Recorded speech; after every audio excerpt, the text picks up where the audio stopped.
course, that Thriller, and it became the best-selling record in the country back in '83. In that year, about 93% of record company revenues, they came from cassette tapes, LPs, EPs. Now, fast forward to last year. In 2012, 52% of record company revenues came from digital sources. Obviously, the game has significantly changed. And just take a look at the chart.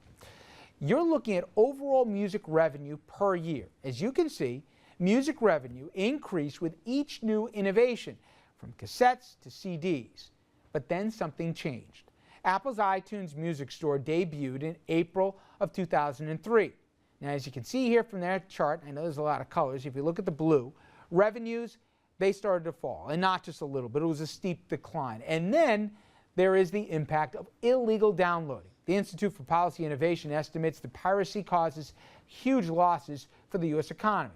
We're talking about $12.5 billion and 70,000 jobs when you add it all together. It's gotten to the point where an indie rock group like Grizzly Bear, and even if you haven't heard of them, you're in the wrong generation. They've played internationally. They played Radio City Music Hall. They're barely covering their nut, barely making ends meet. And not all the members of the band even have health insurance. Okay, now this is rhetoric. I want to talk to somebody who can talk about this in a form of reality. We're very pleased to be joined right now by Gil Parris. Gil's a Grammy-nominated rock, blues, jazz, and pop guitarist. He's released 6 solo albums. He's played collaboratively with huge music artists like Joe Cocker, Paul Shaffer, Blood, Sweat, and Tears, Tony Braxton. I can keep going on and on. But first of all, Gil, if I go around and I ask, and I won't name names here, especially to younger folks, and I say, how do you get your music, and how do you look at downloading something without paying anything for it? Almost none of them think of it as wrong, let alone a crime. But with the musicians that I know, they don't want to, many of them, say publicly what they'll say privately, which is, it's killing them, both from an artistic standpoint, an intellectual, and from a commercial standpoint. What they thought they could have done 20 years ago, or could have done, versus now, it's like night and day. Do I have it almost right? Oh, you do. There's no doubt about it. The piracy issue is very bad, but one of the bigger things is that the labels are gone. And I'm a big fan of the labels, because a lot of younger people think, well, I get to keep all my royalties, but that's not really true, because the labels would do other things, like mechanical royalties, not just sales. And they don't recoup those things. So the labels really, you need gatekeepers. There's too many releases now. There's, that's really the problem, too many releases as well. So people don't buy albums anymore. Yes. People buy songs. And that changes the dynamic in terms of how you produce music, how you market music. Mm-hmm. Talk about how it's changed from, not trying to date you here, but from when you started to where you are now. Well, if you were somebody that had some talent, the label would approach you, and then A&R would hook you up with a producer, and you'd have a budget, and every year you'd make a record.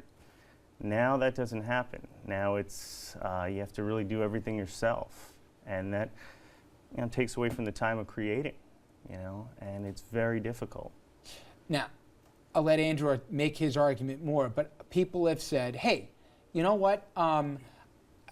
I'm sampling music where I might not have before here. And if I'm going to download the stuff, the musician ought to basically thank me here, because I'm giving him an opportunity where I might not have in the past. And they'll make money if I buy it, if I spend 99 cents on the song, and everybody will be fine. He's getting a wider audience than he would have before. Basically, cry me a river, you guys are fine. Well, first of all, you don't get all that 99 cents. That's another myth. So, and as far as the streaming things go, like Spotify, are you guys familiar with all? Mm-hmm. Where the accounting is spotty at best. I hate to say it, but, and the other problem, just like I said before, is everybody wants in on the act. So imagine, you guys could put a song on iTunes tomorrow. Why not? There's no requirement. All you need is DNA. And I'd love to hear the dulcet tones of Dominic Carter. Yeah, there you go. He's got a great look. Yeah, absolutely. Oh, you should see him when he starts crooning. Andrew, make the argument. See, for me, I figure these guys, they're killing themselves.